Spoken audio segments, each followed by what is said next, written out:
Welcome to Fright Fiends. I'm Jess. And I'm Mandy. And today we are talking about The Uninvited from 2009. A lovely tale of sisterly love and stepmommy hate.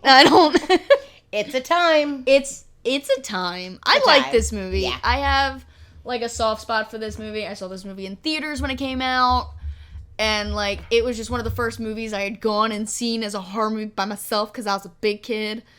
And I was not, but mentally I was certain I was there. I love this. It has a soft spot for me too because like it's my first like real introduction into horror. I wasn't always into horror, and this is one of the first ones that I saw that I really was like, oh, okay. Yeah, and in the grand scheme of horror, this is not horrifying. No. It has horror elements. Yeah. It's doing its darndest. Yeah. But it's not a grade A. There's so many parts it could be better, but I like it. And most people I know either don't care about the movie or like it. They have this weird soft spot for this movie. Yeah. And like a lot of us feel that way and we don't really know why. We're just like, we like it. And they're like, why? And I'm like, don't ask me that. I told you enough. I like it. Because I do. Because I like it. So this movie came out in 2009. This is Emily Browning. I don't know at her peak, but this was a big role for her. Yeah. She was very much, Emily Browning plays Anna, the main character, the main protagonist. Everything revolves around this character, and she, I think, did really well. Oh, I think she knocked it out of the park. She owned it. She's been in all kinds of stuff. She's been in Ghost Ship. She's been in Darkness Falls, Magic, Sucker Punch, Unfortunate Events. You name it. She's been in a lot. So she was awesome. And then beside her is her sister in the movie, Alex, who is Ariel Kebbel, something like that. I think it's Keibel. Go with that. I'm gonna mutilate whoever's name, anybody's name. I'll mutilate it. Yep. And I love her in this. Yeah. She is hands down the comic relief. Yep. She's not cheesy with her comic relief. You still like the character. She's not over the top. Her timing is excellent. Her timing's awesome.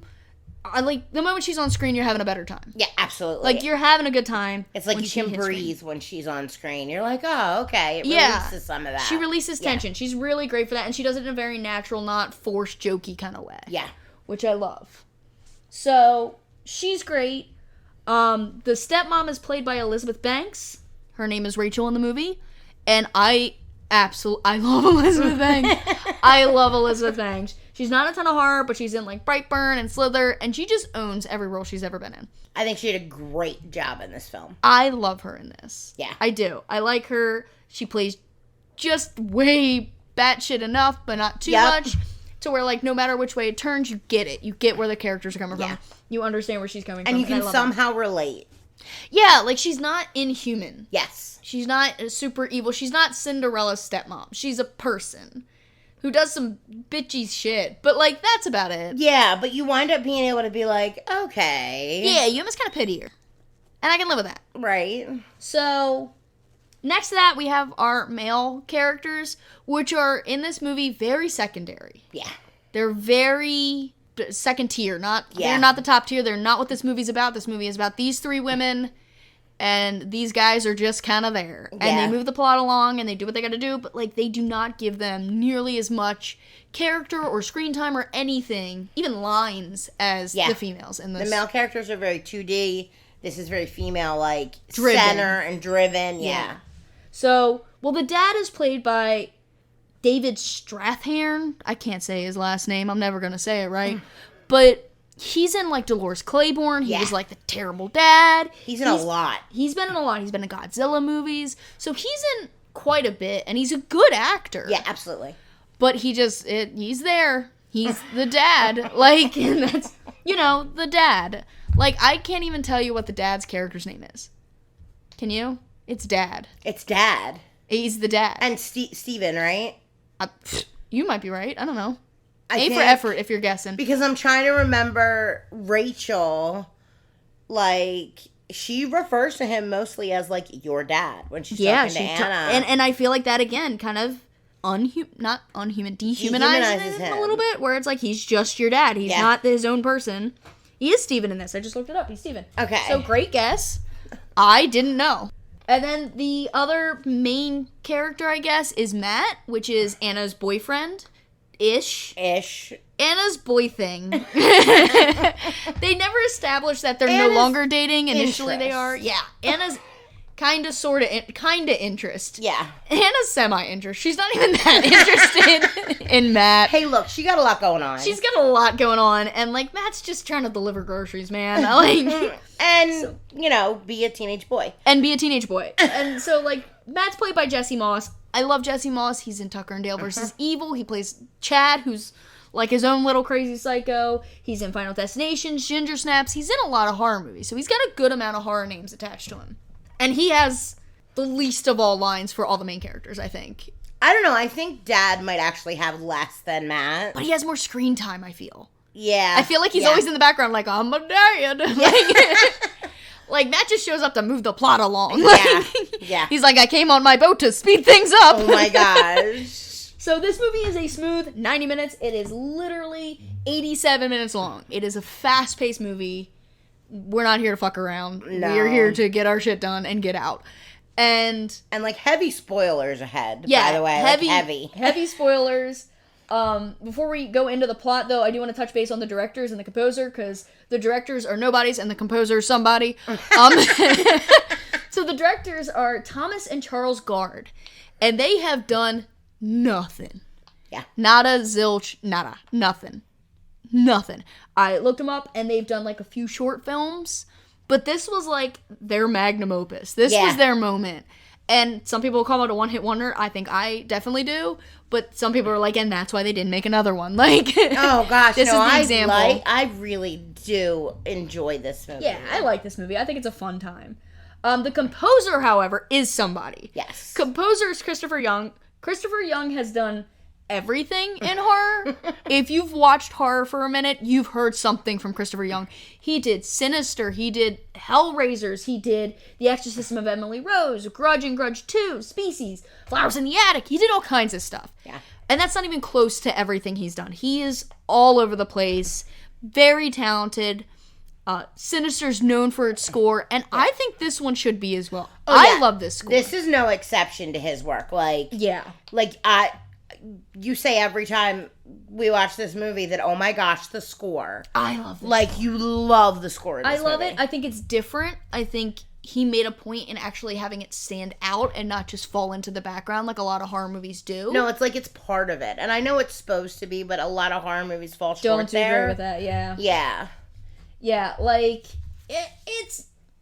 it's such a good score for such an okay movie. Yeah. And it's kind of a poor Christopher Young. This is not his best day. This is not in the top 3 that he's putting on his resume, let me tell you. He's like, let's not talk about it. Sinister, we'll talk about. Let's not talk about this. So, this movie intros in the most 2000s way possible. A teenage couple is making out next to the world's largest beach bonfire. Where no one is attending it, it's fine. There's just makeout couples just circling this bad boy. It is like a PG-13 orgy. It's weird. I don't get it. I was not that person that was into bonfires just left to go rogue. I don't get it. Yeah, it gives me anxiety. Yeah, it gives me anxiety. I don't get it. We had a lot of that in my generation growing up. That was just something we did, is you just collected pallets through the week and you went to one of the local little beaches and you had a bonfire and somebody snuck alcohol in or got an adult to buy a keg. Like, that was just what we did. Back when you had to get grown-ups. Go get a grown-up. By the way, if you're calling them grown-ups, you're not one. Yeah. Just so you know, that's a good tell. So the intro to this movie, literally the first line in this movie, does not help its case. It is Matt and Anna are making out on this beach, and Matt goes, I love you, and I have a condom. Which is so romantic. It's seduction 101 right there. Yeah, and she is just immediately, she rejects him so vigorously. Oh my god. Like, your ego is taking a backseat, fella. Yeah. Like, holy cow, that hurt. Because she says nothing other than, I gotta go. Like, she just leaves. She just outright leaves. And it's almost like she leaves in a panic. So, like, I feel bad for poor Matt. I do, because he's like, fuck. Like, that's well, not that what I didn't work. wanted. Yeah, that's not what I intended at all. I'm gonna have to fix this. So she runs into the woods, as every genius does, and immediately stumbles upon a murder scene, because Dahmer's up in here. So she walks into this forest and sees these black bags that are like big trash bags, and they clearly have something in it. And the trash bag is rustling. And as the trash bag's rustling, this kid flops out of this bag. I should rephrase. Red-haired creepy kid. This red-haired creepy kid who's also, like, dismembered. Like, she's cut apart. So she should not be moving. No. Like, that's not what should be happening. But she's moving. She flips her head around and goes, don't go out. In the creepiest manner possible. Yes. It's real weird. So she says, don't go home. So Anna's character immediately runs home. Of course, because that's what you do when Like, a dismembered corpse tells you not to do something, is you immediately do it. yeah, no, that's That's normal. I don't know if you should listen to her, but I think you should think about it. I think you should make decisions after this. Like, be aware this is a decision. No, this is just more panic. So she gets home, and she sees that her mom, who is in the boathouse of this mansion, This house. Lakeview mansion house, Ugh. she sees that her mom's in the boathouse. Her mom has, I believe, cancer. She's dying. She's not supposed to be left alone. She has this little bell attached to her hand, and she's ringing it. And she rings it when she needs somebody's help. And so mom goes in. Anna goes in, and she goes in and she goes, Mom's not supposed to be left alone. Something's wrong. Yeah. Okay. So then Anna runs up to the house. She runs in, everything feels off, and then it gets very like Edgar Allan Poe-y. Yep. Where it's just, there's crows in the kitchen or dining room or whatever. And then a glass ball drops. A paperweight. Yeah, like a glass paperweight ball drops. She drops a watering can, and then this boathouse explodes. And not like it explodes. This thing is gone. It's like a propane explosion is what it looks like. It ignites. Like, Yes. this thing goes to roaring inferno immediately. Mm-hmm. So she screams, and then we realize that this has been a dream. But this has been a dream based on what really happened. She is currently in a psych ward telling her therapist, hey, like, this is what happened. And he's like, okay. I had this dream again. We have this watering can. So they have the watering can. They have this whole conversation about how the watering can, maybe you were trying to help your mom. Maybe it represents this. Yeah, like, psychological. So eventually we get to the point that matters, which is you can go home. Right. It has been 10 months since this happened. Her mother died in the fire. Mm-hmm. And she, at one point, attempted to kill herself. She attempted to commit suicide by cutting her wrists. So she has scars on her wrists. And, like, this is clearly something we're dealing with. So she's all excited that the therapist is like, go on home, kiddo. Right. Live your life to your fullest. I can't help you here. You gotta live. Like, you've dealt with your issues as much as you can here. Yeah, go home. Go home. And so she's on her way to her room. She's running. She's got, like, all the happy little go-lucky music going.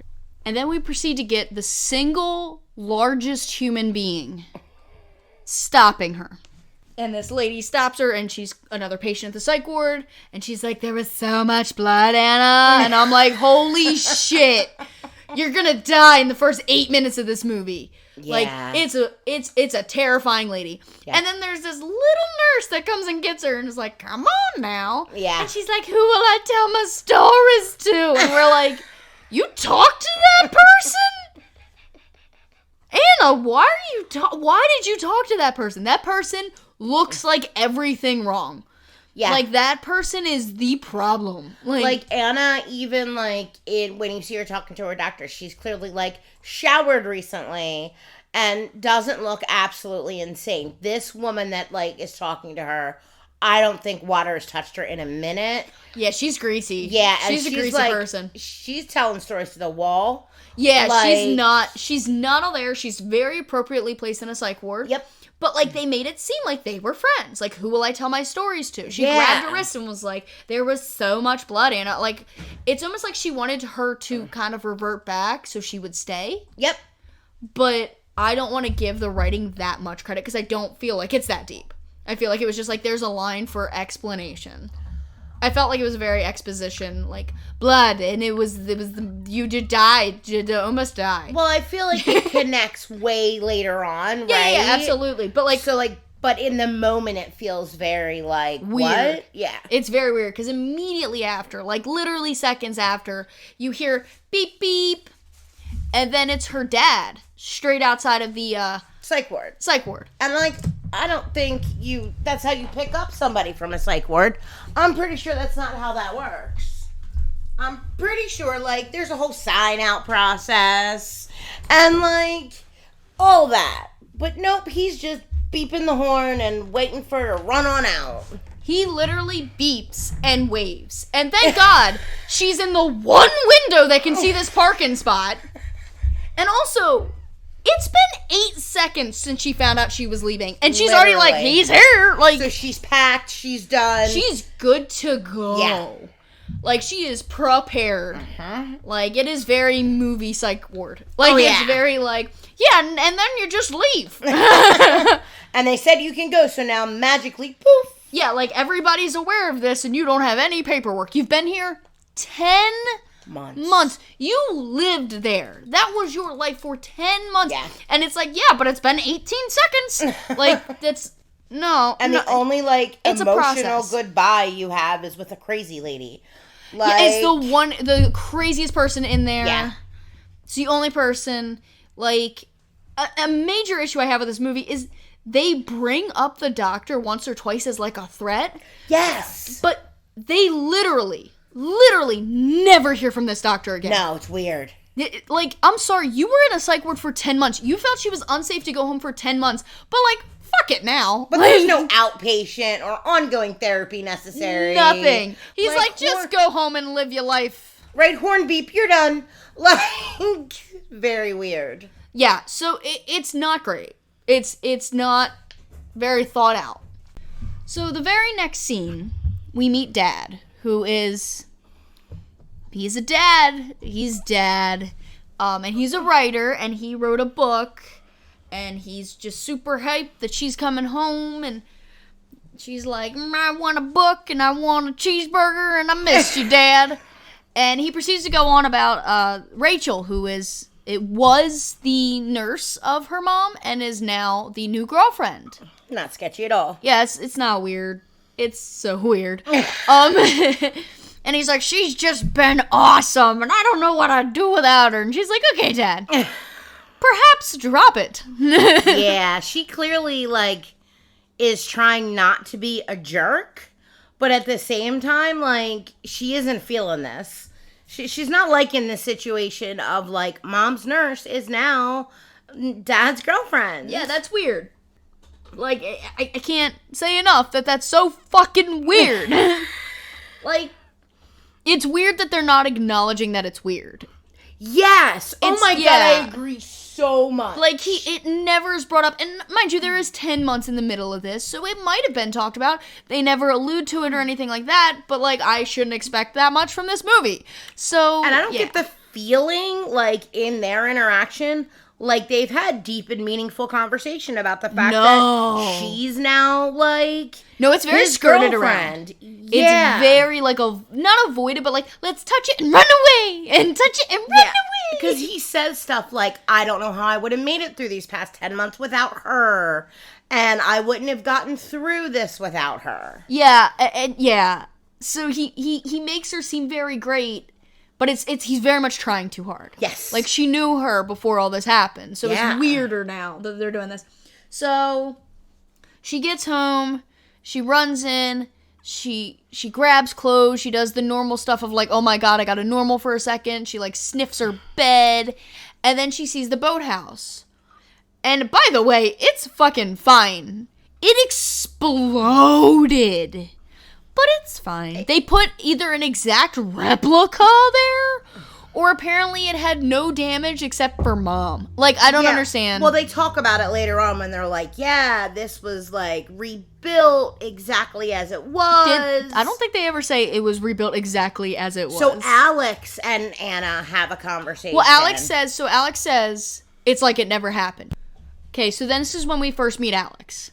She goes down to the boathouse and, like, looks at the boathouse and is immediately, like, if you know anything about even slight psychology, this is an immediate trigger point. Yeah. Like, this is trauma at its finest. One of the first, like, scenes we see that was her dream, right? Is this house? Yeah, this shot back of, like, the mom being in it and then not being in it.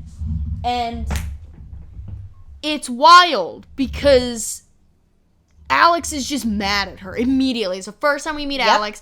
And Alex says a line like, it's like it never happened. But then she's mad at her. She's like, you left me to go play psycho. And she's like, are you fucking kidding me? Like, and she's like, you know what's my mom too. Yeah, I lost someone too. And like, she very much makes her feel guilty. Yeah. Because that's clearly what she needs right now. Like, that's absolutely what she needs from her sister at this point, is to feel like shit. So Alex is a bitch. Which is weird because the rest of the movie, we really like her. But Alex is definitely the one that pushes her guilt for leaving. Yes. Like, she definitely is that personified. Is like, here's all your guilt. Yep. And we'll get into that why later. So the first time they meet the stepmom, like, she had just been running and she's trying to be really cool with her. And she's like, how about we do like a big Anna bash? Yeah. And Anna's like, ugh. This is actually right before it. And then she's like, I'm going to go down to the water. And the girl's like, oh, I blew it. So initially, the first interaction we have with Rachel, she really seems like she gives a shit. Yeah, she wants this to work. Yeah. She's really into it. Like, she's not trying to do the wrong thing. She's trying to cook for her. She's like, I made you your favorite. Like, she just knows these things and gives a shit. She wants to play stepmom. Yes. And she doesn't want to play evil stepmom, it doesn't seem like. Now, she wants to, like, we're one big happy family. Yeah. Now, mind you, the father is right there. So you can argue that, well, it's because the dad's right there. But she does seem like she really cares. I think at one point, like, Anna walks away and she's like, I blew it. Yeah, that, I don't remember whether she says that or it's just evident by the look on her face. She says the words. Does she? I blew it. Yeah. And, like, that's big for a character because, like, she gives a shit. She's trying to form a relationship. Yeah, like, the bad characters normally don't get that moment of, like, I'm trying here. Oh, and she's I feel like they did a great job at making her a well-rounded character. Yeah, they back and forth her well enough to where you're like, yeah, that's believable. Yeah, she's not this evil, awful thing. Yeah. That's, like, maliciously going after Anna. That's not what's happening here. Yeah. So, that happens. The first night, they're in this big-ass house, and of course, the parents are fucking in the room next door, or the mom and the stepmom and dad. Of course they are. Are fucking in the very next room. Mansion of a house. A huge house. Fucking as loud as possible, mind you. Yeah. So this is the first scene where we see something creepy happen. She hears them fucking, she gets grossed out, she puts headphones in. Mm-hmm. She goes to sleep with headphones on. She wakes up because she hears, like, the door shut or something. Yeah, there was something that happened. Like, scraping across the floor and the bell. And that's the big thing. It's like, there's the bell, and that's the bell that her mom wore on her wrist, blah, blah, blah, blah, blah. It's a big thing. It's a big, like, that dinging sound shows up a couple times throughout the movie. Quite a few times. And so, like, that happens, and that's bad enough. And normally at this point in a horror movie is when you start seeing a little bit of something. Mm-hmm. They go right fucking for it. Oh, yeah. And I love it. So the thing is crawling on the ground. You don't really know what it is. And then it reaches up onto the bed and tries to grab Anna. And it does it like 2 or 3 times. There is a hand coming after Anna, and it's got the bell attached. So you know, allegedly, it's Mom. But we also have this background of, we know she was in a psych ward and had a very specific conversation in the psych ward about having these crazy dreams. So, like, as a viewer, I was like, shit, is this a dream? Like, what? Is she just having another crazy dream? Oh, yeah, I didn't. I was like, it's a horror movie. She's gonna die. Well, remember, this is one of the first horror movies Yeah. I've ever watched. Yeah, so, that's like, fair. for me, I didn't have so much background to build off of. I was just like, oh, she's having another weird dream. Yeah, that's fair. And she ends up waking up, and Alex is in the bedroom. She's like, what's your fucking deal? Yeah. And Alex now starts becoming a person again. She's drunk when she walks in. She's kind of being dorky. And she's a little more playful, but she's also still very angry. Yes, but you can see the relationship, like, They definitely had a good relationship before this. So, like, one of the things that she talks about is that they're always fucking. Mm-hmm. And Anna has the bell that the mom was wearing all the time. So Emily, I'm gonna keep calling her Emily. Her name's Anna in this. So Anna has this bell, like I know her. Like, yeah, Emily's got the bell. Right. So Anna has this bell, and Alex really hates it. Alex is like, I hate that thing. Like, why do you have that? And she's like, it reminds me of Mom. Like, I like it. Yeah. And she's like, you know what that is? Like, that's a bell that, like, she walked into a pet store and tied it around Mom's wrist so she could fuck Dad. And she's just being a bitch. Like, she's just being nasty. But it also seems like when she says that, when she's like, why Rachel got her the bell, it almost seems like that's a awakening moment for Anna for a second, where she's like, oh shit, I didn't think about that. Yeah. I didn't think that's Alex why the bell's there. Alex definitely is the person that puts that malicious spin on the stepmom initially. Like, Anna just is like standoffish, whereas the Alex character brings in that whole like, no, this bitch is a bitch. I don't like her. Exactly. She's bad. She's mean. She's negative things. Anna's like, I lost my mom, and now Dad has a new girlfriend, and and Alex is like, no, we lost our mom because of this bitch. Yeah. Yeah, she's putting the blame on Rachel and not so much anything else. It's just an accident happened and things happen. It's very much Rachel's fault. Yes. And she doesn't explicitly say why right now. It's just Rachel's fault. Yep. She's very much doing like a teenage bitchy thing, but she might have a point. Yeah.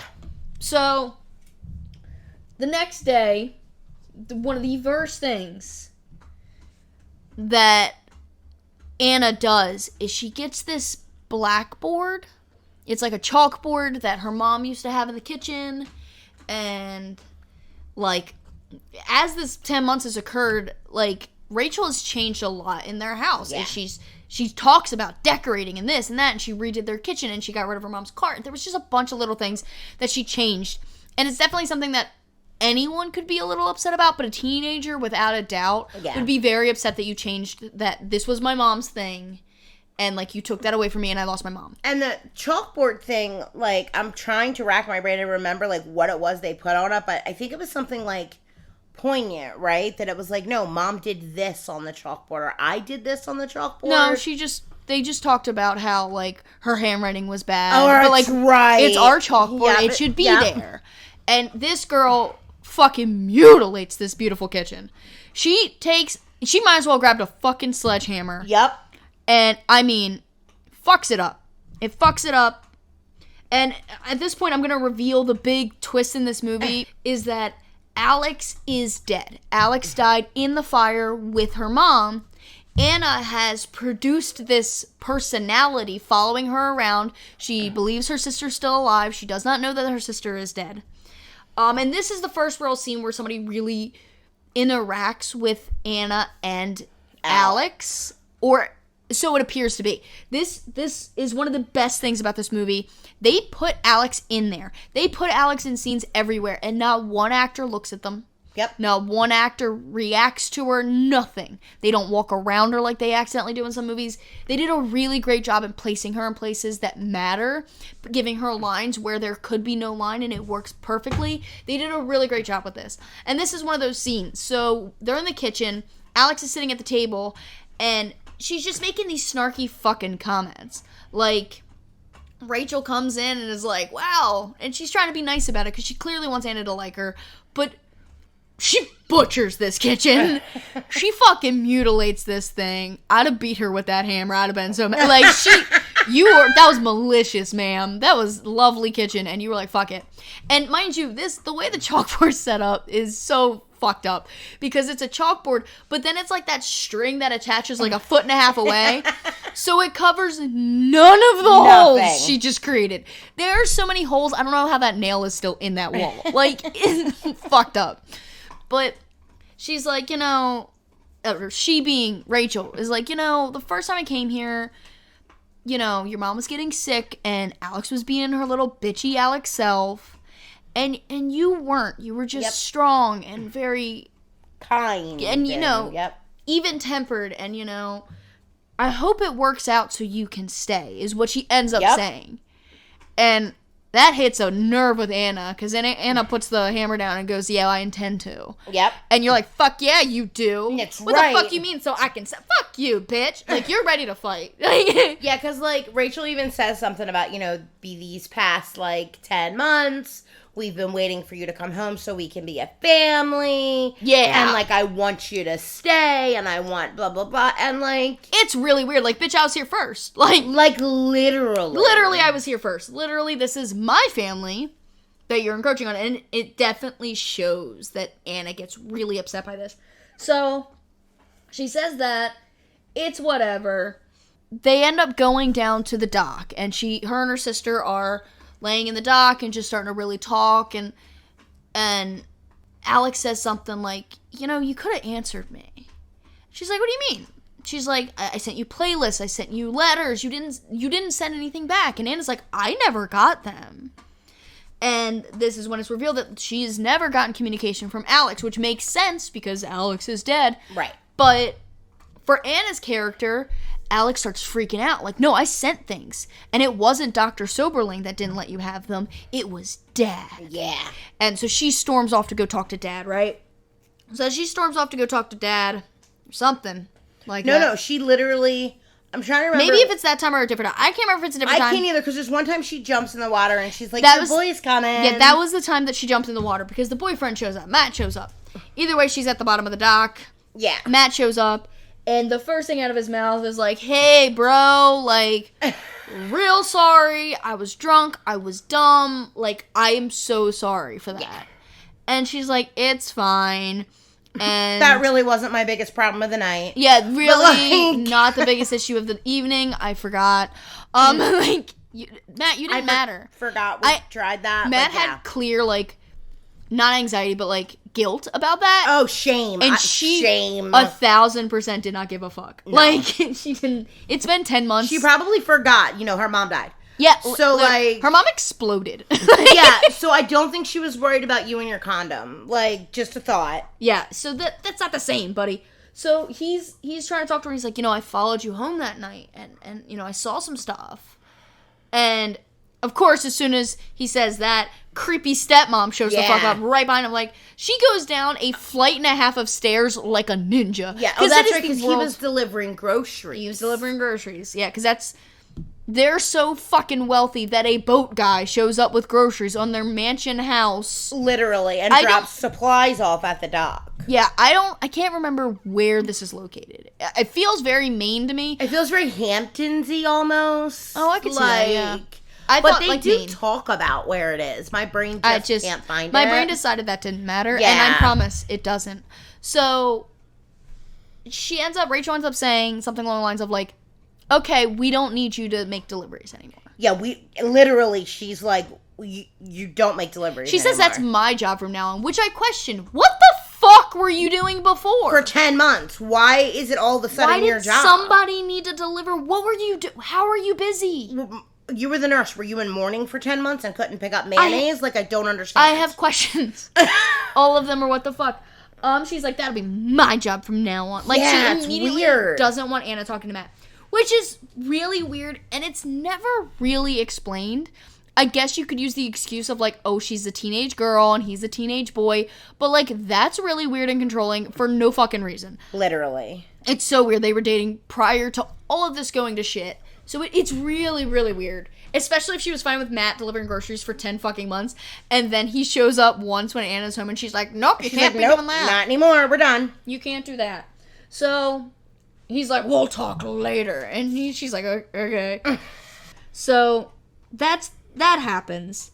Right, because then there's that whole scene, right, where Alex is chastising the father. The father in, like, the study or whatever it is. Yep, and she's like, you didn't send my letters, Dad. Like, why the fuck didn't you do that? And you can see the dad's not looking at her, but he's just staring off, and he does look pretty upset.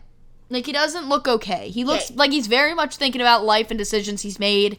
Yeah. And, like, And the timing of it looks like he's reacting to what she's saying. They did a great job with that. So, that night, they're sitting on the couch, and, like, these fucking people, like, I'm all fine with you being snuggly with your kids there. Yep. That's one thing. But, like, Anna's mom just died.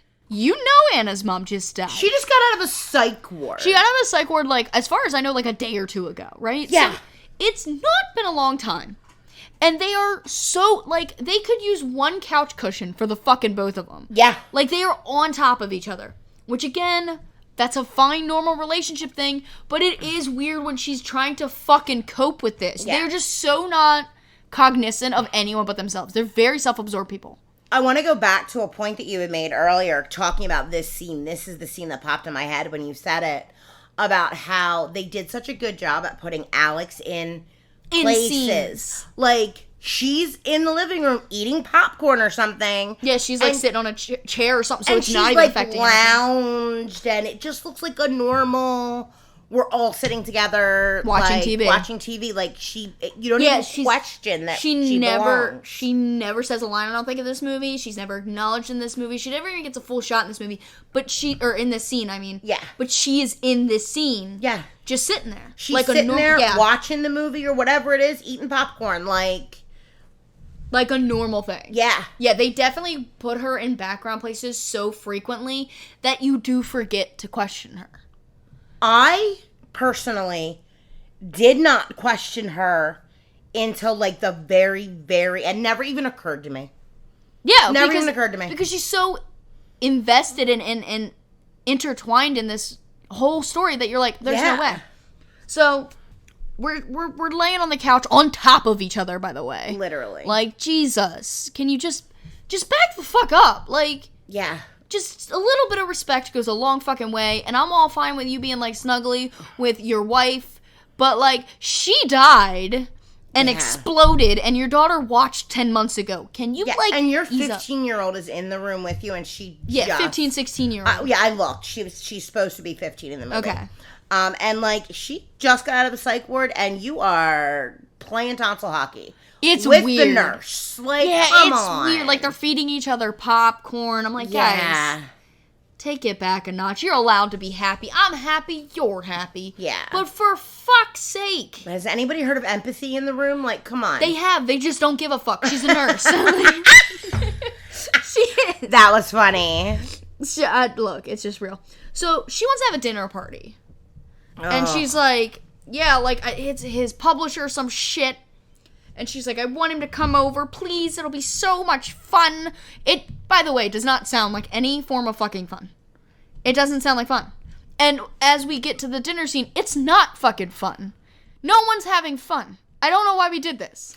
Well, Rachel's whole point was that, like, for the past 10 months, they haven't had anybody over because, like, the dad didn't really want to. But these people are in town. And, like, now you're home, so let's have this dinner party. It still doesn't look like fun. No, it There's doesn't a lot look of like reasons. fun. And, like, I just feel like that's too high pressure of a situation to put someone in who just got out of the psych ward. Well, she doesn't even ask her. She No. asks him. Yeah. Because, like, this, she offered the bash for her, and she's like, well, ease up, bitch. But then she's like, please to him about this dinner party. Like, this bitch just wants to party. Like, yeah. She's here for a good fucking time. She's like, I want to show off the change it, like the remodeling what I of the got. kitchen. I'm like, part I of want to it. show it off. Yep. So she goes out that night to the boathouse. Mm-hmm.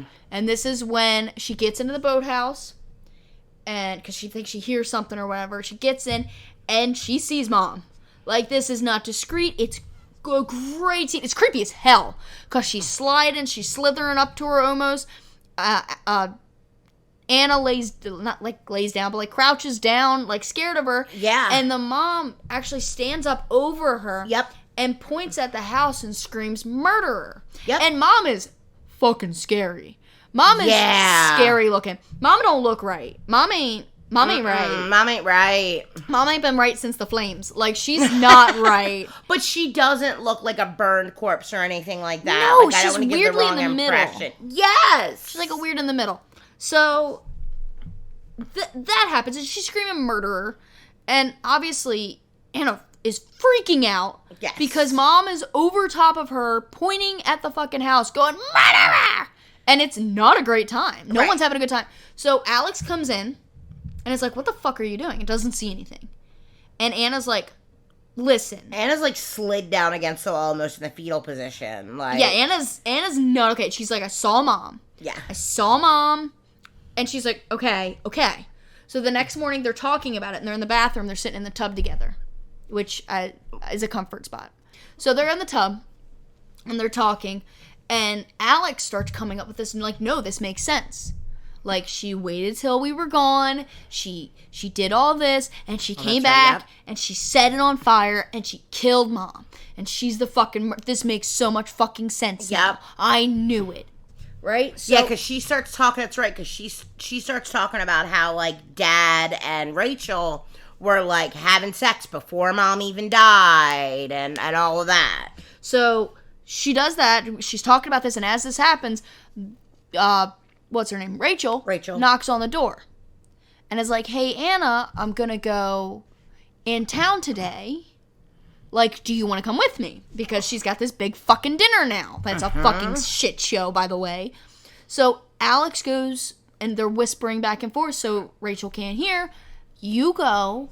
I'm going to stay here and dig through her shit. Yep. Maybe I'll find something." Yep. Okay? And she's like, okay. So Anna agrees to go, and she goes. And you can tell Rachel's excited when Anna, because, like, there's, like, a pause, and Alex is like, "No, go." And then Anna's like, "Okay, I'll be ready in 10 minutes. And, like, you can tell that Rachel's like, oh okay. God, she's going to go with me. Yeah, like, oh, okay. Like, she didn't expect her to say yes, but she's happy she did. Yeah. So they drive into town. We find out that Rachel sold Mom's car because she's a bitch. I forgot about that. So she sold Mom's car. And she's like, "This one's more fun. And yeah, it's like, younger." Yeah, and she's just being a bitch. So then they're at this weird, awkward lunch. Super weird. Oh, super weird. Super awkward. They have drinks. They do not have food. Let me just fucking clarify. There is no food at this table. If there is, no one ever ingests it. Let me fucking because she makes a big deal about, "We're going to do lunch. We're going to have a girls' lunch." Yeah, like, they don't eat lunch. They have a soda. Like, that's not a lunch. It's weird. So Rachel starts shitting on her job. She's like, "This is my one good piece of jewelry, and it's this pearl necklace with 3 strands." And she's like, "An old patient gave it to me." And Anna's like, "That must be a really nice job." She's like, "I wiped old asses for a living, and not all of them were as beautiful as your mom's," which is the weirdest compliment. Weirdest. And, like, she's really, like, she talks about, like, how much she hated it, which is weird. She shit talks her job way too much to somebody who was a daughter of someone she worked for. Like, literally. Way too much. Way too much. She's like, "I just waited, and you know what I did to get through it? I told myself they're going to be dead very soon. Yep. And I felt so much better about it." And I'm like, "You're a cunt. Yeah, you're like, a psycho. You're a bit... Like, that's not something you say to this kid. This kid. Yes. She's a kid who just tried to kill herself because her mom exploded. Maybe shut up, Rachel." Yeah. Rachel is not normal. Like, she's not as evil as they're making her, but she's not normal. And she does make such a big deal out of that necklace. So, makes a big deal out of the necklace. So, the bell in the restaurant triggers a memory, or triggers, like, a moment for Anna. Not necessarily a memory, but she hears the bell on the door when, open a small town door. They all go ting, because you need a warning when somebody walked the fuck in. So, that happens, and she sees the little redhead girl and 2 little boys sitting at, like, the little bar area that they have, because this is like a breakfast joint. And she just sees her. Like, she drops a glass of milk because milk, and it turns into blood, and then she comes back. She snaps back, and she's like, Anna, are you okay? And Anna's like, let's go shop. And they say it like it's gonna be fun, and they go to a grocery store. Yeah, it's weird. This is not a great time. Like, this is... Like, you're not a girly girl at all, but, No. like, if I said you were gonna go do girl stuff, I don't think grocery shopping would be on the list. Grocery shopping is not hitting the list, ever. It's never gonna fucking hit the list. It's never gonna hit the list.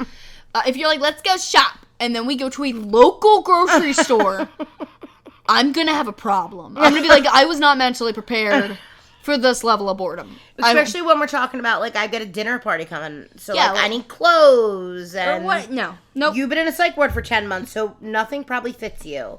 Like, Right. you're a teenager. Well, she brings up her weight too many times. Oh, yes. She brings up her weight like 3 different times, like, we gotta fatten you up. I fattened your daddy up. I'm like, what the fuck is up with you, lady? Like, oh, were they even feeding you in there? You're so skinny. Yeah, we gotta feed you. Yeah, you're so skinny. She says at one point, I could use a few months in that place. Literally, she's like, I could use a few months in that place. Like, it's a good diet plan. Like, Rachel, Rachel, your lack of empathy is showing. I'm starting to not believe you're a nurse. Like, something's wrong. You're the world's sketchiest nurse, ma'am. Like, holy shit. Possible murderer aside. Like, Yeah, that has nothing to do with it. Like, Jesus. You just don't have normal skills to talk to humans. So, they go to the fucking grocery store where Matt works.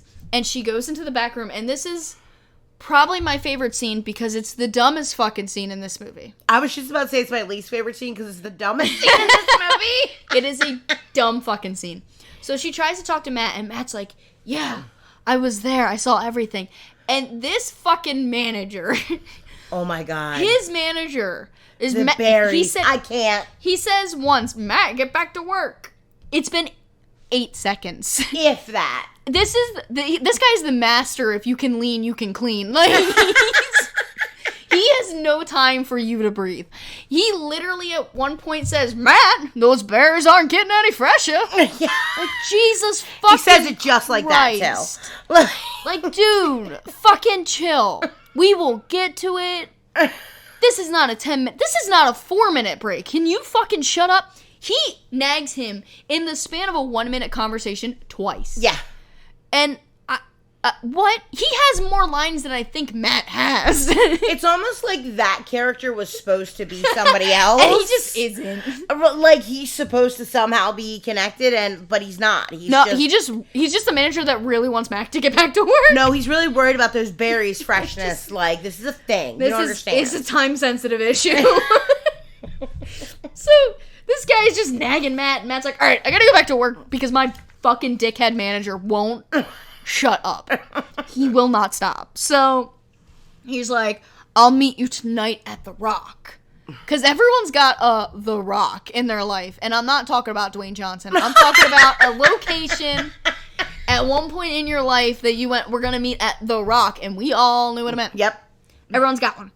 This one is sketchy. As hell. As hell. So, she goes back to the house. It's weird. She goes into their bedroom, Rachel and the dad's bedroom, because his name is the dad. Steve. Fucking Rachel and the dad. Rachel in the dad's bedroom, and finds Alex, and Alex has been looking through stuff, and she finds a dildo, and we have to have a scene about that. Okay, but it is funny what she does. Like, she takes, alright. So she takes the batteries out, and it's funny, because, like, they definitely shit on Rachel for the weirdest shit and then ignore the crazy shit. Like, this bitch just shit all over the fact that her job was to wipe asses. You picked that job, ma'am. But, like, then they're shitting on her about, like, having no dignity because she has lingerie. Like, yeah, like, what? Because they're 17 and they think that's the problem. At one Yeah. point, Alex literally says, when are they bringing in the stripper pole? Like, can you imagine not having any? Like, that's the biggest problem happening right now. And Alex is, like, in these bikinis that are, Oh, yeah, like... she's never covering her stomach. No, and, like, it's like, that lingerie covers way more than what you're wearing. She at one point literally says the sentence, she's like a crack whore without the dignity. Yeah. When are they bringing in the stripper pole? Like, they just shit on Rachel. And I'm like, look, there's a lot of reasons to shit on Rachel. This is a weird one. Like, yeah, the dildo and the lingerie ain't it. Well, it ain't it. So, yeah, it's not that big of a deal. But they make it a big deal. Well, they have the most realistic drawer, by the way, in movie history, because it is filled to the brim with shit. There's so much shit in this fucking drawer. Like, this is, I'm fairly certain, the only drawer in that bathroom, and a woman clearly moved in. Like, hey, look, there's so much shit in this fucking drawer. Well, that's where they found the dildo, which, by the way, she hid it in the bathroom instead of the bedroom, which is also kind of weird. Which is weird. It's like, and is she hiding it from Steve, or like what? Also, when does she have time for that fucking thing? They're all talking about how often she's fucking. When does she have time? Well, it's been 10 months, so Steve obviously is writing a book. She's got to do something with her time. Do something. She's not grocery shopping. She's not going to get chores done. She probably got a guy for everything. Fucking, so they find in this drawer full of bullshit a little satchel-y bag thing, and they open it up and it's got syringes and drugs in it.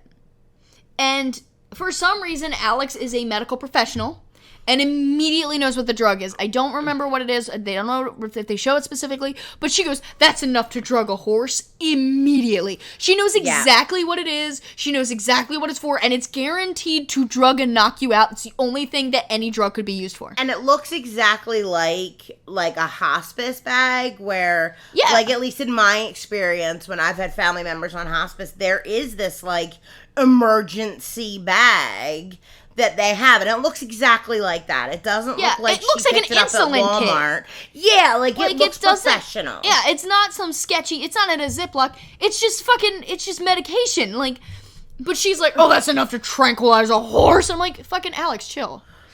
and like, by the way, if you want to foreshadow, can you be a little discreet? Like, discretion isn't Alex's forte. It's not in this movie's forte either. That is true. It's not. So she's like, all right, tonight we're meeting Matt at the Rock. The Rock. The Rock. And she's like, okay. Well, they go to the Rock, and he never shows up. And Anna and Alex go to bed in the same bed together. She's like, don't leave me. I'm freaked out about Matt. And she's like, it's fine. We'll figure it out tomorrow. Don't stress about it. We'll go to bed. It's actually a really sweet, like, it's a great bonding moment. Scene. Yeah, it's a great bonding moment for them. And it's nice to see them just, like, support each other for a minute. And so she wakes up in the middle of the night, and it's Matt, and he's climbing through the window. And she's like, Matt, what happened? We were so worried. And he's like, yeah, I fell. I hit a patch of, like, timber and fell out of my boat. Like, I hit a piece of driftwood. And fell out of my, yeah, that's right. And fell out of my boat. And she's like, yeah, you're really cold. And he takes his shirt off for no fucking reason. Because Matt needed to take his shirt off. Because I love you and I have a condom. Like, that might as well be the fucking reason. And he's like, I'm so cold. I'm shivering. Yeah. So, all right. That's whatever. And she's like, okay. Well, she ends up, like, holding him. And she's like, are you okay? And he's like, I'm scared, Anna. Which normal people would have no reason to be scared, by the way. Right. Like, there's no actual reason to be afraid. So that's weird that you're just suddenly, I'm scared, Anna.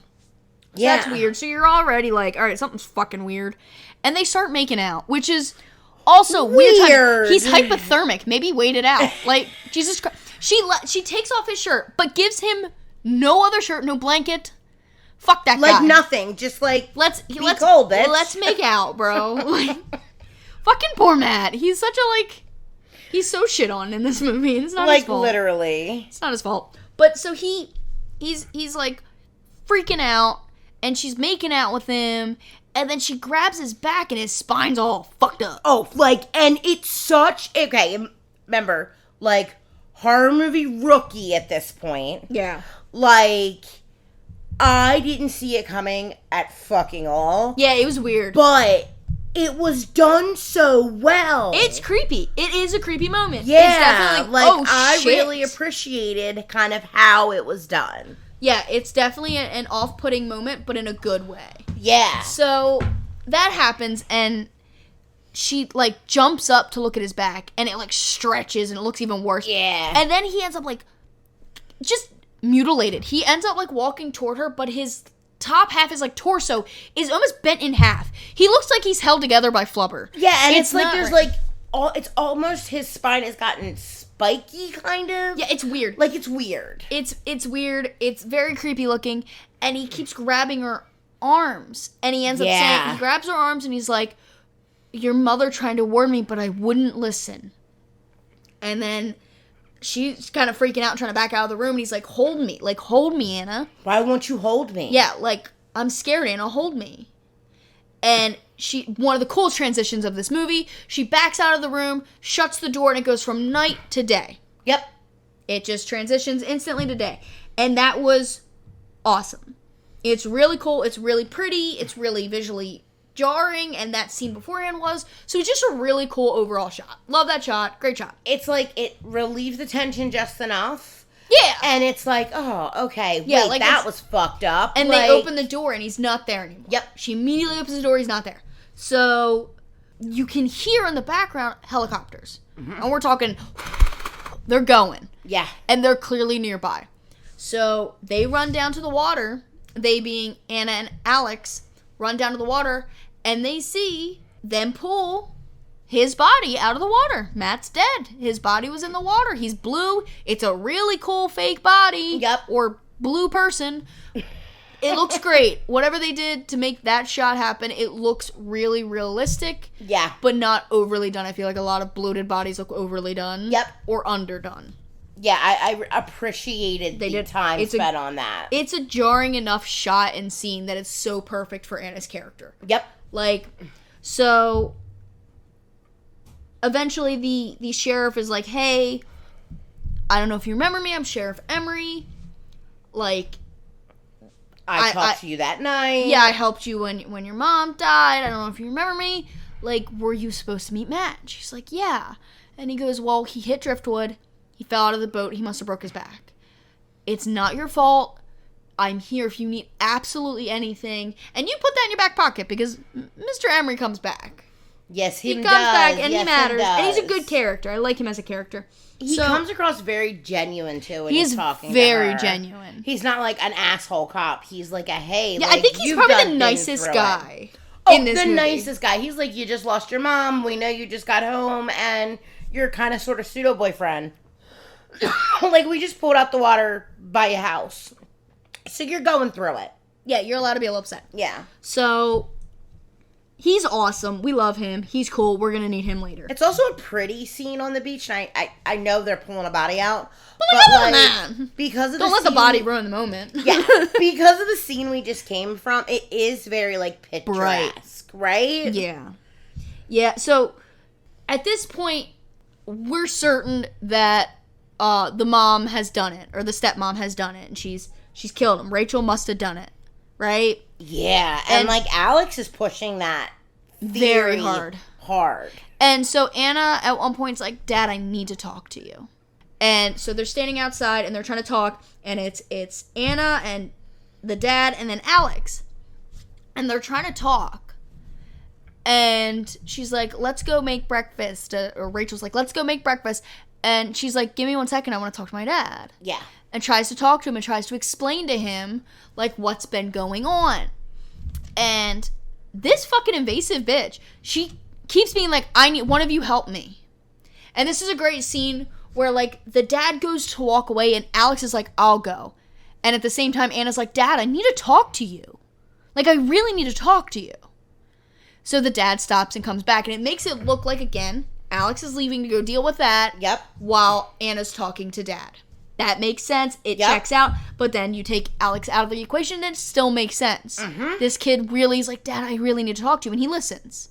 He doesn't just walk away. Yeah, he listens. But I feel like this is an opportunity where he could have been... This could have been a better character. Oh, he's yeah. such a 2D character. Oh, yeah. He's very like, what happened to Matt wasn't your fault. And she's like, that's not what I'm saying. Yeah. And he's like, don't do this. Don't start this. Like, right, don't do... And doesn't he say, like, do I need to call the doctor or some shit? No, not yet. At some point. He does it later on. Yeah. He does it later on. But at this point, he's still relatively supportive. Yeah. He's relatively just supportive. a little empty.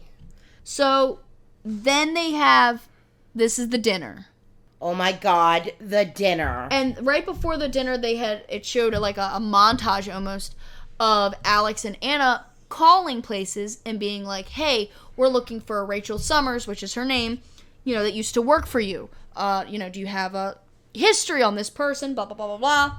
Well, they come across these articles with this person, this woman named Mildred Kemp.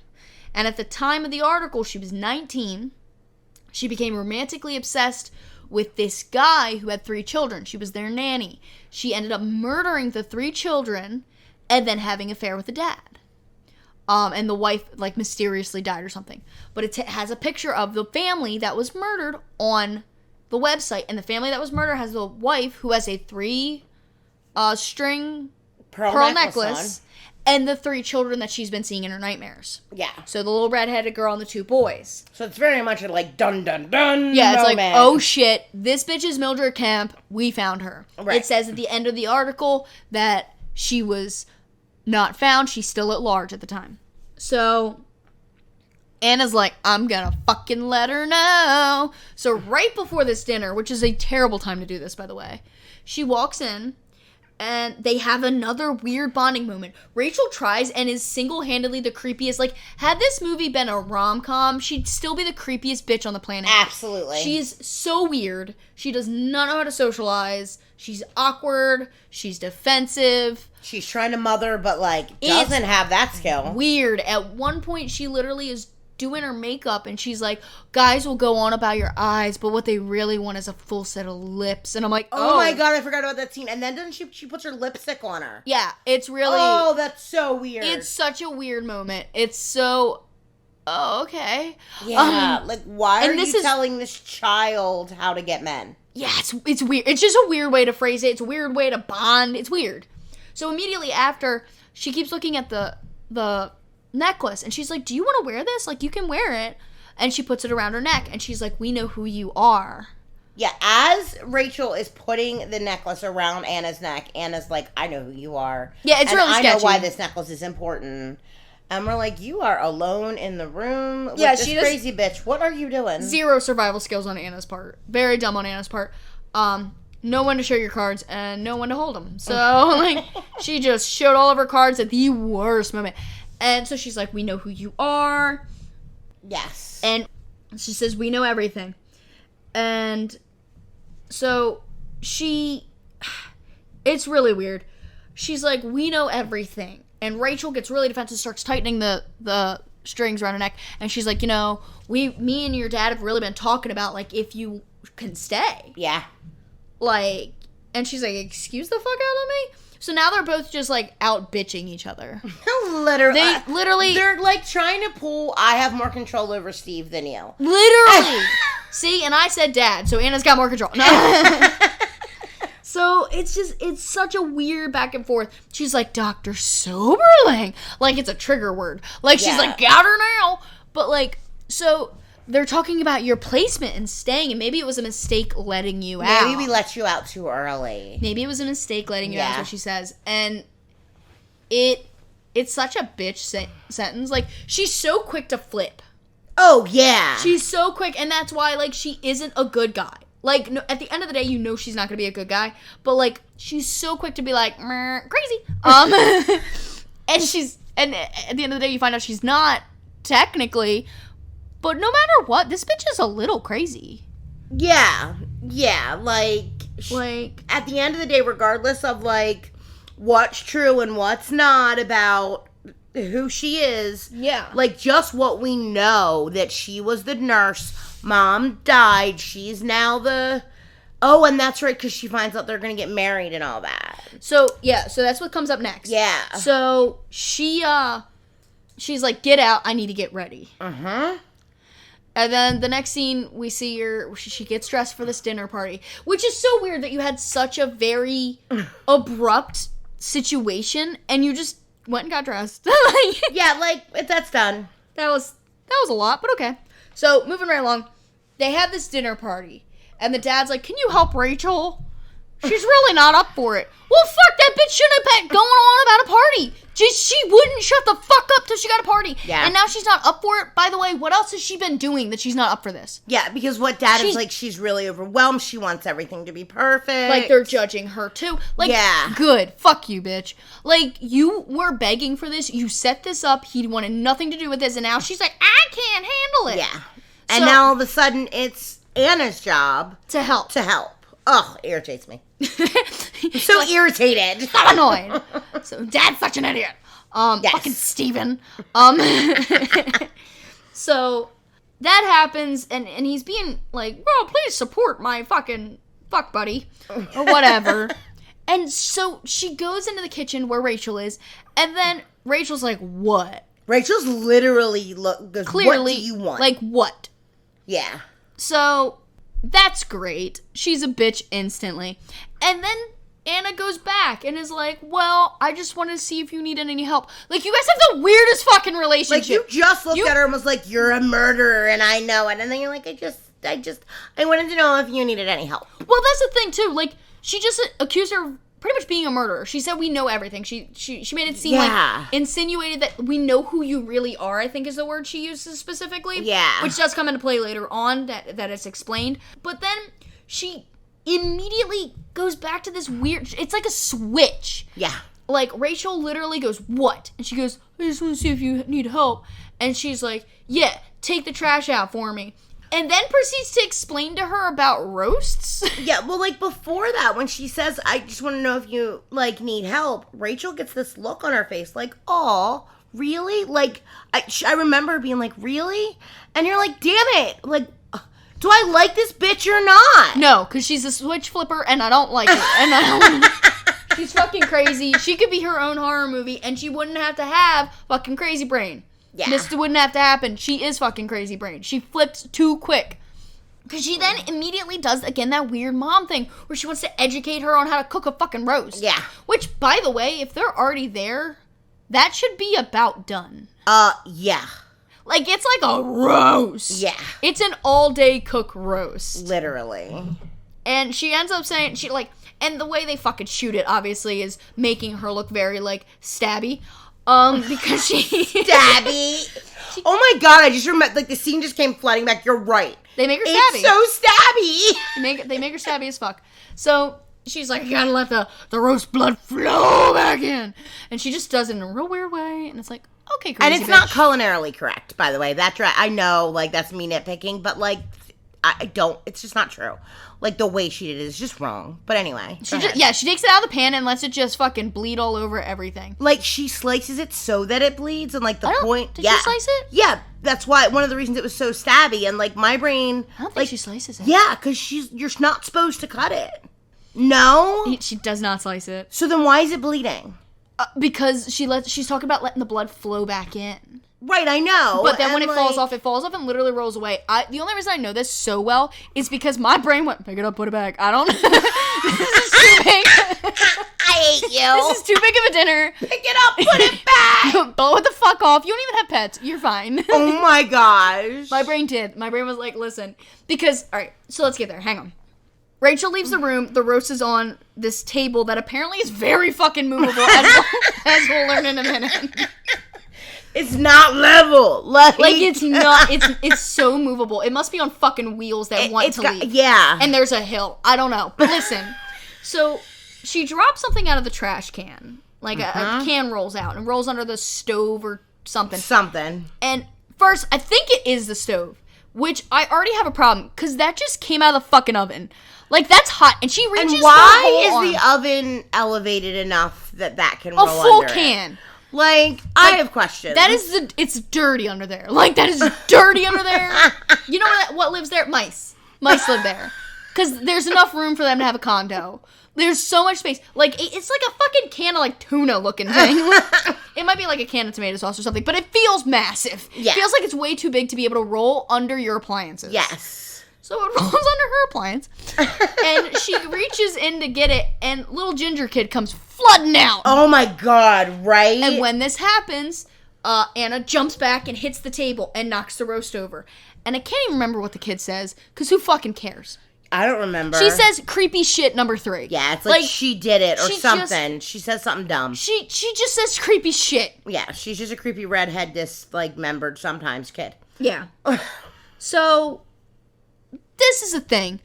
And then, so Rachel comes in and grabs the fork, like the giant fork you use to slice, and she goes, "What are you trying to do to me? Why are you doing this to me?" Yeah, and just stabs the fuck out of it and puts it back on the table. But she has now alerted everybody that it's a problem. And Anna tries to explain herself, and the dad's like, "Just go to bed." Like, what? Like, he's like, "Just go. She was trying to do this for you or for us or something. Just go to bed." So she says, "Just go to bed." And he sends her to her room. Which is really weird. That's really where I wanted to be anyway. Like, demon girls aren't showing up in my bedroom, I'm going to say. Actually, they are. Actually, they are. Like, a lot, actually. But so, this happens, and then you see her, like, watch out the window. The dad, like, apologizing to everybody. Like, the night's fucking ruined. Like, guys, order pizza. Chill the fuck out. Right? Like, call Domino's. Stop. Like, stop making it a thing. Like, you're making it a thing. You can get groceries delivered on your dock. Somebody around you is Chinese takeout. Like, come on. Get something good. You'll be fine. Like, y'all are drama. That's why. That's why there's a problem. So, this happens, and it is what it is. It's not a big deal, but they make it a big deal. So, then they end up having a fight with the dad. And this is where the dad really starts laying into Anna. He's done. He's over it. He's pissed off. Like, why are you trying to do this? Like, what the fuck? And Anna's like, that bitch is trying to tear us apart. Yeah. And he's like, she's not the one trying to tear us apart. And that's like, damn! That was in my feelings! And he mentions, he ends up putting his hands up at one point because he ends up saying something, and she takes it like a 15-year-old. He says something, and I can't remember what he says, but it's something where she goes, "Oh, so I'm the crazy one." He's like, "That's not what I said." Yeah. That's not what I meant. He literally puts his hands up defensively, and she sees that he's not wearing his wedding ring. Yep. And she's like, "Where's your wedding ring?" And he just kind of looks at it and just stops talking. And she's like, "What, are you going to marry her?" And he's like, "Yeah, I am. I'm happy again, and I don't want to be ashamed of that. I want to have it here in the fall. Like, I want to have it as a family. Like, I'm not not ashamed to be happy again." And she's like, "I fucking hate it here." Which, like, on one hand, okay, cool. It's been almost a year. That's a little soon to get married. But that's like, a little quick. And if you have a 15-year-old, like, parental perspective, like, how unfair is that to, like, the kid? I get that, like, you want to be happy and you're ready to move on and yada, yada, yada, yada. But you have kids. And she's like, already moved. She never moved out from when your mom died. Literally. Never moved out. And, like, we're having this fight and you're telling me now that you want to get married? It's such inappropriate timing. I mean, she brought it up, but still, like, I'm glad he doesn't lie to her, but still not great. So he needs to leave to go away. Something where publishers or something. Ready? He needs to away for book for plot. Like, that's the fucking dumbest reason I've ever heard in my life, by the way. They give him no fucking, again, dad has no fucking personality. Bye-bye, dad. So, I feel bad for him, but he's not enough of a character to give a fuck. So, he leaves, and Rachel's now just pissed off. Rachel fucking hates her now. We're done. And she literally says at one point, "Get dressed for Matt's funeral. I want to look like a family." Literally, what? Fuck you, bitch. 1, we're not a family. 2, fuck you. 3, the next shot is Rachel standing on one side of the casket, and Anna is on the entire other side of the funeral. Yeah, it's weird. It's really like a strange shot. Yeah, it's weird. It's weird. It's like, I want to look like a family. And the next shot is them being as foreign as possible to each other. Yup. I'm like, but I don't want to stand next to you because I'm angry. But it literally comes off of the words, "We're going to look like a family. I want us to look like a family. And, like, we're going to, like, stand it as a family." And then, like, they clearly hate each other. They literally don't. And this is another shot where they put in Alex. Oh, and it's such a good shot. Because, again, no lines. She doesn't have anything. She's just there. Because she's supposed to be just a character, and it fucking works. It makes sense. So, she follows. I think that is... Sorry, I didn't mean to cut you off. But I think that is one of the reasons that, like, when you and I have talked before about horror movies, like, what, like, my tops are, it's one of the reasons this stays up there for me. Is I know it's not the best, most glitzy, whatever, scary movie that there is. But it's good. But the fact that they kept Alex so congruent in the way that they did, like, it just blew my mind. Yeah, that was like a specific detail that they never skimped on, and they made a way of putting it in, even when it was unnecessary. Yeah. It made it very subconscious in your brain that Alex is fine. And when, even, like, once it was all revealed, and then I rewatched the movie, I never felt like they overdid it. It was just never perfection. Faltered. When it comes to Alex, it does not falter. Yes. I'll give it credit where credit's due. It does not falter with Alex. Yeah. Yeah. So, Anna ends up seeing the creepy kid. Because this fucking kid just keeps showing the fuck. Just when you forget this kid exists, she shows back up. Literally, like... It's almost like a side mission. Yes. Well, it's a side quest. This kid is a fucking side quest. Our dork just showed way too hard. Like, I'm telling you, this fucking kid. But, like, when I think back about this movie, oddly enough, I don't think about the 3 kids. I forget those kids exist. I do, too. You just made me feel so much better. Like, I forget. I 100% feel those kids have, like, no bearing. You could cut them out entirely. It's used as a plot point, as, like, an example, or not an example, like a tie-in for Mildred. Exactly. It's another thing for Mildred, but it doesn't need to be there. It doesn't add anything. Yeah. Like, it's just another thing, but you had enough without it. You could have left this out. It is, truly, I think it's there for the jump factors. Yeah. Because this movie would be very... Because that is the only time that it's jump. really, like jarring, is when all of a sudden there's just little redheaded kid. 2 shots with mom, and you've got Matt, and then every other time it's those kids. Right, then you get, like, dismembered head of the little girl. Like, it's always those kids. So after the funeral, they end up going back to the house, and Alex and Anna are talking in the bedroom. Like, we're done with this. This ends tonight. Yeah. And Rachel's on the other side of the door and hears her. Mm-hmm. So she goes power walking back to her. I was going to say running, but she doesn't. She just walks like she means it. She is, am I wrong? No, not at all. So she walks back to her room, and they're like, all right, the plan is we're going to get the 3-strand necklace, and then we're going to the police. Yep. We've got this. We're done. She's going to kill us if we don't. Paranoid. So they end up going into Rachel's room, and Rachel's in there. And Rachel's like, what? Anna, what are you what are you doing? What do you want?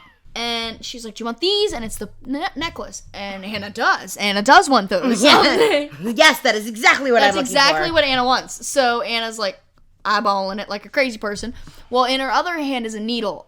We assume sleepy sleep drugs. What we found earlier, we're assuming this because is it's like the illusion. Cause plot. Yes. Cause like foreshadowing, but foreshadowing's more discreet than that. So she ends up getting away from Rachel. She kicks the shit out of Rachel. She takes a perfume bottle and bashes her fucking head in. And let me tell you, if anyone has ever used a good quality perfume bottle, that shit's heavy and it does not break. It will not break.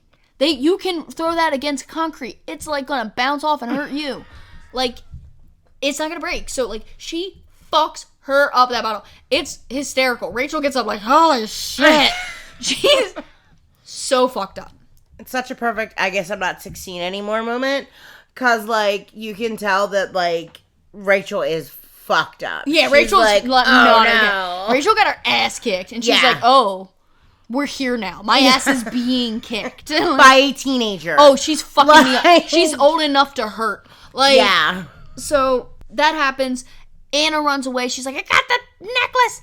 And that is, at that point, that is when, right before she hits her, she ends up saying, like, we know everything. Alex and I know everything. Or she screams for Alex. And that's not good. So, from Rachel's perspective, it's valid that she's like, drug this crazy bitch. Right, because she's talking about somebody who's seeing dead alive. People. Yeah. Literally seeing dead people. So, she gets away, and then according to Anna, Alex has been drugged. Oh, there's like a whole scene, yeah. Like, Alex is in her room, she blocks off all the doors, and is like, Alex is drugged. Alex is drugged in, like, the center of her forearm, by the way. It's weird. The weirdest spot ever to ever give anyone anything ever. It's annoying in movies when they do the neck stab, where they stab as far into your neck as possible. They're like, we found the biggest gauge needle, by the way, and we're going to use all of it. But this is weirder, because I don't know what she did with this besides cut the shit out of her with a needle, apparently. Yeah, it's weird. It's weird. It's weird that they had good effects and then did that. Like, it's just, like, almost lazy. Everything that they did, like we talked about earlier with the body and stuff, was, like, not overdone. And then all of a sudden, it's like... And, I mean, that's not that overdone. I felt like it was really overdone. It's a little much. It's a little... It pulls you out of it just enough to be like, really? That's where you... But again, I guess on the other hand, Alex doesn't exist. And if that's what the brain of Anna is doing, then of course it's overdone, right? I don't know. I feel like Anna... Like, it was in a psych ward for 10 months. She knows how people get drugged, and she knows that they don't middle of forearm shoot for it. Like, just fucking... Can you imagine fighting somebody and being like, can you hold this still real quick? Like, I have gone... You're trying to tap a vein. Yeah, I've gone and held real still, and they've still missed. Yeah. I've drawn blood as somebody who's done this for a living. Like, hold fucking still. Okay, well, just for clarification, she's not a serial killer. I'm not a murderer. I just do it for fun. No, she just draws blood for fun. It's fine. It's not weird. So it is weird though that just ends up being something really out of place. So she jumps out the... I don't know if she goes out the window. I think she goes out the window into another room and then goes downstairs. She goes out the window and then, like, doesn't she, like, climb across the ledge or something weird? Yeah. Something, like, extra as fuck. She gets the car keys. She gets in the car. Oh, that's right, yep. She's driving away. Rachel tries to get in the car. She fucking drags that bitch. She does. Drags that bitch. Like, she's gone. Rachel's fucking... And Rachel stands up. Like, bitch, I don't know about you. I'd be in the fetal position like, fuck this bitch. Like, right, let her go. Let her go. That dick ain't that good. Like, it ain't worth all this. Also, like, the dad's gone. But he's not dead. She could have called him. Fucking call anyone. Fucking anyone. Yeah, nope, we're not doing that. You know, if that bitch wants to get in the car, let her get in the car. Yeah. Who gives a fuck? She's kicking your ass. Let her get in the car. So she doesn't let her get in the car, but she got the car anyway. So I love a little detail shot. It's a shot right outside the sheriff's station. Mm-hmm. And it's the car, it's parked sideways, and the door's wide open. Yep. And I love that really detail. Good shot. It's a detail, and I like that detail. I like that she just ran in, and we know that she's panicked. So she does that. She goes in. She describes in detail this Mildred Kemp lady. Yeah. Like, she's like, I'm telling you, Mildred Kemp is the one who did this. She is Mildred Kemp. You can look online and see this necklace, and here's the necklace. And she's putting it all together for the sheriff. And the sheriff goes, no, I remember this. Like, You're not crazy. I remember this. And he's like, all right, I'm going to go look this up. You stay here. She goes, you can't look it up. You need to go to my house now. Alex is there. And the sheriff, she's like, I don't want her to kill Alex. She's going to kill Alex. Yeah. And he's like, no one's going to hurt anybody, Anna. Calm down. I'll take care of it. No one's going to hurt anybody. So I think that's when he realizes she's insane. Yeah. Because I truly believe he definitely plays it like he believes her. Oh, absolutely. Until the last second, pretty much, when she says Alex. Yeah. Because Alex is the big tell of like, oh, yeah, that's proof. You're fucking batshit. Right. And from my perspective, right, I didn't know the twist at that point. Yeah, so he looks like, oh, shit. He really looks like he's going to go save Alex. Yeah, he's like, no one's hurting anybody. Like, he's taking care of it. He's like, you stay here in my office, I will take care of it. Sheriff Emery's the shit. I love Sheriff Emery. Sheriff Emery's the bomb. Like, I'm real glad he didn't die. That's usually the character that dies. Right? Like, that's always the guy that dies. And he doesn't die in this, and I love that. So, the sheriff believed her till that sentence. And then he goes, okay, stay here. And she's sitting on the couch, and he turns off the fucking lights, which I always think is weird. There is another light, like a little lamp. Yeah. But, like, it's weird that you turn off the lights. And he told her to lay down, to relax, because, like, I don't know why, because that's what adults tell children to do when they're upset. And, like, he gets her a blanket or something. He's like, you lay here, I'll be back. Yeah. But he shouldn't. It's weird that he turned off the lights. Yeah, like she's not in a bedroom. She's in like a sheriff's office. She's in his office. It's really weird. And so she has this weird dream. She immediately passes out, which I would love to drop from an adrenaline rush that fast. Like 8 seconds flat. Yeah, she's night-night. She nappy news fast.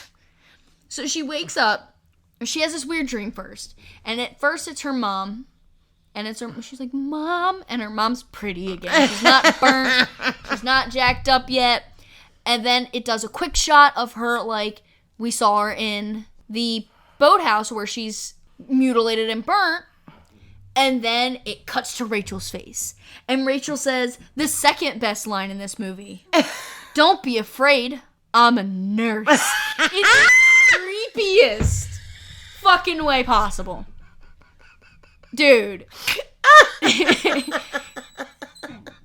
Really? My puppy's crying because she's yawning too hard. Poor dear. Yeah, she's got it so hard. So, she says, don't be afraid. I'm a nurse. She even says it like, I'm a nurse. I'm like, oh yeah, I'm fucking terrified. Even if I wasn't before, if anyone ever says that to me, someone can be a nurse. Yeah, I don't care. You fucking say that sentence, I'm scared fucking of you now. Like, I'm hitting you. Like, we're done. I don't trust you. And she drugs her. And Emily screams. Anna. I still call her Emily. She screams. And it is one of the most convincing cries. Oh, I got chills. She can act, man. She really can. She sells this. And I'm like, fuck, this poor girl is so scared. Yeah. I love it. I love it. It's like a tortured cry. Like, it's like her soul hurts. Yeah. So, Rachel ends up taking her back to the house. It shows her literally fucking shoulder this bitch and carry her up the steps like it's nothing. She carries a huge it's an adult, essentially. Her body is enough to be an adult. And she's not a big woman. No, she shoulders this bitch. She don't fireman carry. I was about to say, she didn't fireman carry. She was just like, what up? She literally plops, like literally a WWE guy grabs a kid. Yep. It was fucking, just whoop, it's just a human, who cares? And just fucking carries her right up the large ass set of stairs they have. Like it's nothing. There's a turn in this set of stairs. Yep. That's how big these stairs are. She's like, I got it. It's fine. I'm a nurse. Fuck you, Rachel. Fuck you. So she literally plops her ass down on the bed and feels the need to change her, which is weird. Yeah, that scene is like creepy. It's like she's trying to be like, I always wanted a kid, and like this is what you do is you change them. But it's weird. Yeah, I get her trying to take care of her, and I think that was fine. But I think it's really weird that they were like, no, but Emily Browning's got to be half naked. Why? Well, strip her down to her underwear. For a plot. And also have her on her back at a weird angle where this camera is like right at boob level. It's very weird. It's weird, especially for a movie that doesn't actually show nudity. This was weird. Yeah, I agree. It was like as close as they could get without being nudity, and it was still the 2000s, so they were like, fuck it. Even like her undergarments are very like childish. Yeah, like normal 15-year-old like, we're not wearing lingerie yet. We're not Alex yet, where we're comfortable and older. No, we're very much a kid. Yeah. Like, all of a sudden, it's like it wants you to see her as this child. Yeah, it's very weird. Yeah. It's very weird. It's off-putting. And Rachel goes on this tangent about how she wanted kids, but she can't. And she thought having Anna would be like having a kid, but she's made that impossible. And at one point, it shows Anna try and reach up because there's a knife by the bed. And Rachel grabs her hand and she's like, you wouldn't want you hurting yourself. And she's kind of blacking out, and as she's blacking out, she sees Alex. Well, she wakes up and there's just blood. There's so much blood. So much blood. And she doesn't know anything, what's going on. She's scared. She goes down. You could see her going through. She's barefoot. She's in a nightgown, like a white nightgown. Mm-hmm. And she's going down the steps, and it just a stream of dark blood everywhere. And it's not great. So she goes outside. She goes outside to where the trash cans are. And she's following this blood trail. And we're ready for Alex's body to be in this shit. Oh, hell yeah. We're ready. And you lift it up, and the reveal is Rachel's dead. Yep. Rachel's dead. Rachel's fucked up. Right. Alex must have killed Rachel. And we turn, and Alex is right there.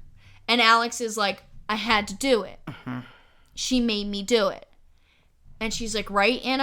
I had to do it, right? And Anna's like, it's okay, I've got you. It's not your fault, it's okay. We'll explain, we'll just tell them what happened. Like, she hugs her, she has, like, blood all over her dress or her nightgown now. Dad pulls up, and she's like, he's not gonna believe me, Anna. And she's like, he'll believe you. Like, we got this. And the dad walks up and immediately is like, are you okay? Remember, this guy, I feel this is the moment I really pity this man, because this man has had this daughter cut her wrist and try and kill herself. Yeah. He's seen her covered in blood before. Yeah. Like, so he walks up and he sees all this blood and he sees a knife and he's like, oh my God, she tried to kill herself again. What's going on? Are you okay? And she's like, I'm fine, Dad. And he's like, what happened? She's like, Rachel tried to kill us. And he's like, Rachel? And it starts clicking like, oh my God, this blood is Rachel. Yeah. And she's like, she drugged Alex? And he's like, Alex? Hold on. Like, the more everything he says is just a bigger question mark than the last one. I feel so bad for this guy.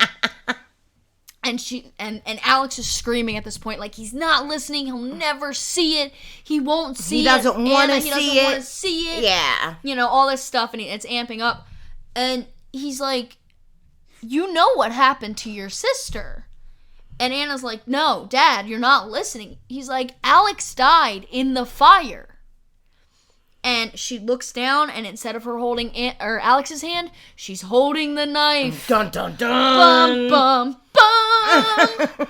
And it's an awesome reveal where it cuts back very Saw style, where it's like, dun, dun, dun, dun, dun, dun, and it shows, like, all those moments right off camera, what you didn't see. Yep, it's great. And it shows every shot of, like, when Anna should have been, or when Alex should have been there, and what was Anna doing in her head and where she was actually sitting and how it was actually working. It shows that she did have the bruises on her arm from Matt, but it's because she pushed Matt off the cliff or off the rock, and she killed him. And I think the best line from the dad is, he says, "What have you done?" And I've heard that in so many movies. But he really fucking put some bass in that bitch. Yeah, he delivered, he like, goes, on what have you done? And you're like, fuck, I don't know what she did, but dang. But I feel like my dad's yelling at me. Yeah, no. Like, and then, you know, everything comes flooding back for Anna, and she realizes that she accidentally set the fire. The watering can wasn't to put out the fire. It was actually full of gas. She was going to burn the house down with them in it. So either way, she was a fucking murderer, by the way. Yeah. And Anna's cray. Anna's fucking crazy. Yeah, that's what this all fucking boils down to, is this character that I personally love. I love so much. Is shit. Bad. Like, just cray. She's decided her dead sister did all of it, not her. So, the playback's really cool. So, as the next morning comes, and like dawn kind of hits, it shows them putting Rachel's body into the back of the ambulance, and the sheriff does bring up, like, hey, I checked out her name, Rachel Summers, but, like, that doesn't match. So why doesn't that match? Because that was a big part of this plot, was that it didn't match. And he said a couple years ago she had a boyfriend who beat her up. Her original name was Rachel Warshitsky, which, by the way, sucks. And I'm Polish, so that's not a good last name. It was a good change. Summers won. Like, you should have just changed it anyway. No wonder she was trying to get fucking married. Right. Like, just change my name. But, so, there is a reason that all of her stuff doesn't back up. It's because they didn't have that person under that name. They had a different name.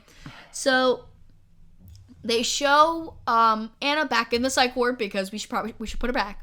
She has a family photo, and Rachel's in it, and she's cutting Rachel's head out, which isn't crazy or anything. They probably wouldn't have let her have that picture in hindsight, like, or the person you murdered to cut it out. She's using her fingernails to cut it out. Oh, is she? Yeah. So she's setting all her pictures up and everything. She's getting real comfy, and she's gonna be there a while. She's gonna be there probably forever now. And the therapist comes in and says, "Hey, Anna, are you okay?" And she goes, "Yeah, I just finished what I started," which brings full circle what he said in the beginning. Finish what you started. And that therapist needs therapy. That's a lot of guilt. Yeah. That's a lot of guilt. Because she's literally like, I finished what I started. I did what you told me to do. Yeah. Yeah, like, that fucking therapist is like, if fuck was a facial expression. Fuck is a facial expression. We've seen it on his face. Yeah, he went, fuck. Fuck. So that was really uncomfortable for him. And then the very last scene. My favorite! Is good to have you home, Anna. And she shuts the door, and it's that crazy bitch from the beginning, and she shuts the door, and it says Mildred Kemp. Yup. And that's where all of this based from. That's where all those. And that's how she got all of this. Yep. Who am I going to tell my stories to? And then this fucking score kicks up, and it's the coolest fucking score, dude.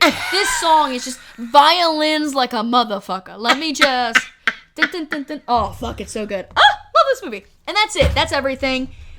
That is The Uninvited, 2009. Who would you recommend this movie to? Me? Yeah, who would you recommend? So I have already recommended this movie to my 15-year-old, to everybody that I know, to people that are like, yeah, I'm not really that into horror. I'm like, okay, you need to see The Uninvited. Because while I guess technically it's a horror, it's not like a traditional, like, no, it's not horror. Terrifying. It's not overwhelming. And it's enough of a plot and a storyline to kind of keep you invested even if you're not looking for, like, the creep factor. Yeah. So yeah. I would say horror beginners. It definitely hits, like, mystery as well, if you're into mystery, or, like, who done it almost, or how done it even. Yes. So that's a big deal. Is there anything you'd change? Yes. Major points. Yes, I would change the fact that the male characters in this movie are so 2D. Yeah, that's fair. I also think almost the three girls, or the three kids, are almost irrelevant the more you watch it. Yeah, you could have just done one scene that, like... one or two. Yeah, that somehow brings them up, and then that could have been it. Yeah, so, I mean, like, other than that, I really like it overall. I would recommend this to anybody. Yeah. This is a great intro horror. This is a great starter horror. This is a great horror for people that are like, I'm not really into horror. Like, if you have a movie night with a bunch of people over, this is a good movie to throw on. It's not inappropriate. It's not overly, if, like, you're into, or if you're against cussing, or certain people don't like cussing. It doesn't have a lot of that. Doesn't have a lot of sex. It's got mild nudity. Yeah. But, like, we described it, and it's not even really sexualized that much. Even, like, the dildo doesn't look like... Like, it's a bright silver tube. It's a bullet. Yeah, like, it's not... It's the magic bullet. It's the magic bullet. Magic. So, like, yeah, it doesn't... It's not overt in inappropriateness. Yeah. So that's a factor, and I really love that about it. I think that's what makes it so good, is because it's such a good intro horror for anybody.